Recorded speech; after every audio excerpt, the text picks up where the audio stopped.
Good evening, this is We Save People Not Banks, and I'm with Doreen Steinberg, and she's going to tell you a little bit about the library's campaign she's been running since, well, long before Christmas.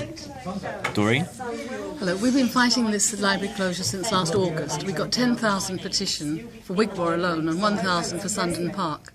Maggie Appleton, the CEO of the Luton so-called Cultural Trust, said they were just signatures. And this is what passes for democracy in Luton. The Trust get millions from the airport, specifically for libraries. They get millions for other things, but specifically for libraries. And the council, whose statutory duty it is to revive libraries, see no detailed accounts. They hide behind this charity status. And it is a disgrace. We have a new website up, and we're trying to get people to sign and make the government force the Trust to give all the details of where they spend the money. So, there's no detailed accounts for where this money's going? No. And they're hiding behind the charitable status? Yes, you can't put a freedom of information request in to see it? And no one from the council's prepared to do that for you? No, Trevor Holden, the CEO of the council, who comes from Norfolk and cares nothing about Luton, shares himself with 2 other councils, apparently. He told me, oh yes, well, they're accountable to their own trustees, who are unelected, and to the Charity Commission. And he sees a summary of accounts. Unelected trustees yes. And another CEO unelected, from Norfolk. Unaccountable and unfit for purpose. So you collected 10,000 signatures? Just for this one library. They had 4,000 for the whole town, which was a faulty consultation because it never gave the option to keep these libraries anyway. And they were supposed to put in a small library in Rainham Way across the way. Now, Maggie Appleton, in her wisdom, has put out a brochure that says there's a 17 bus from down just beside here to Stopsley every half an hour. Yes. Most people come here by car from a large area, even Stopsley come here because there's 4 spaces in Stopsley. They don't come here, they come from all over Luton, so knowing there's a 17 bus from here is not a great help. Okay. I've been following this for a little while and just looking at the different websites and the comments that have been made in the press. The council claimed that there was a thorough consultation process. That's a lie. You've already highlighted the fact that they give you the framework from which they allow you to draw your answers from. I didn't even see the consultation. That's typical of consultation in anything. We found is that they'll give you a scenario and they'll give you 4 options. You don't like any of those options and you want your own choice, and they turn around and say, well, that's not one of the options. But they're not even putting the options. You. They didn't. They were supposed to put Rainham Way. They're supposed to close Stopsley. They're doing neither. And when you say, why aren't you even following your own proposal, the last thing they said was it was to have a positive impact on their corporate estate rationalisation. In other words, they had always decided to get rid of these 2 buildings. Is this the illusion of choice again? Not even the illusion, is it? No, it's just it's outrageous. So one of the things that the Luton Borough Council keep talking about now is 48% reduction in government grant. That's what they're hiding behind now. They're saying they have to get on with guaranteeing the other services that they have to provide by statutory duties.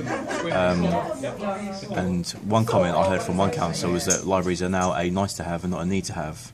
In light of that, I can't see anything that's more important than having a library. I mean, just this evening, we've seen examples of children who wait here after school for their parents to come pick them up. You've got IT facilities. A lot of people can't afford the internet at home. This council and the trust, so-called cultural trust, they are discriminating against the elderly, the disabled, the infirm, the children, the unemployed, who use this library as a social hub, and also they do job searches, they do homework on those computers. They won't have access to a computer now. Yeah, I mean, it's just scandalous. There are a lot of families out there that are struggling to put food on plates. Like you say, they can't afford the internet, and it's such a vital part of the education process now. Find that information out is, it's just... one of the things they said... It's like education apartheid. Yeah, well, one of the things they said,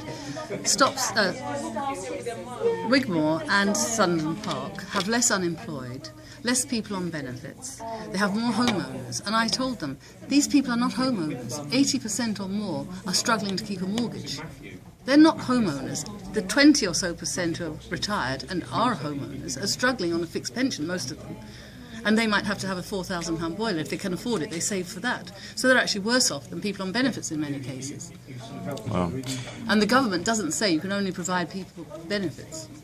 It's supposed to be a national It's a statutory thing for everybody, and they know it.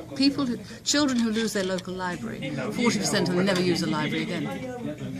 And they know that children who use a library, who read for the love of it, do better than educationally and career-wise than even people who have a parent with a degree. It is that important. Well, I don't think the importance But they don't of care. Reading and education can be understated, but No. apparently by the council it can be. So, Well, they both. So literate themselves. so what's the name of the website that you've got? libriesoflutonarise.com. And there's a petition, a government It's got petition. a link to a government petition, so that they say that what they need to do is click on the petition, and it's to ask them to provide a library service, but it's also to make them make the trust accountable, to let the public and the council see their full accounts, where all these millions go. So please, anybody who would help, libriesoflutonarise.com. Thank you. Okay, well, thank you, Doreen, and it's been a pleasure watching your work. You've got a singular determination to bring Done about my best. to bring about justice. I haven't finished yet. There is no justice. There's No. just us. But we haven't finished. We have not finished. We're going to go after the council as well, because they are under the Freedom of Information Act, and we're going to get facts from them on their behaviour. Yeah, well, I've got to say, the meeting I came to with you, where you went to speak after you collected those signatures, the behaviour of some of the councillors was a disgrace. I know. Considering that they're elected from the people to be our voice. And we had three women in there who collected thousands of signatures, braving the wind, rain, cold, the hail, for consecutive days. And some of them were busy playing on their phones, on Facebook, on WhatsApp, or whatever it is that they're up to, rather than listening to these people talk and put their case across. And one woman they wouldn't even let speak. So that's democracy, ladies and gents. It's hypocrisy. But also, at that meeting, they were told, the Trust was told, to consider these petitions and try and save cuts, and to report back to the council in November. Appleton, who's CEO of the Trust, put out a press release on October 25th. She didn't even pay lip service to democracy. Even if she decided, she could at least have had the grace of God to put it out after that 25th of November. It's just a disgrace. Well, keep fighting, Doreen. I will. And, I never I'll give do in. what I can to help. I know. Thank you so much. This is we say people, not banks. There is no justice. It's just us.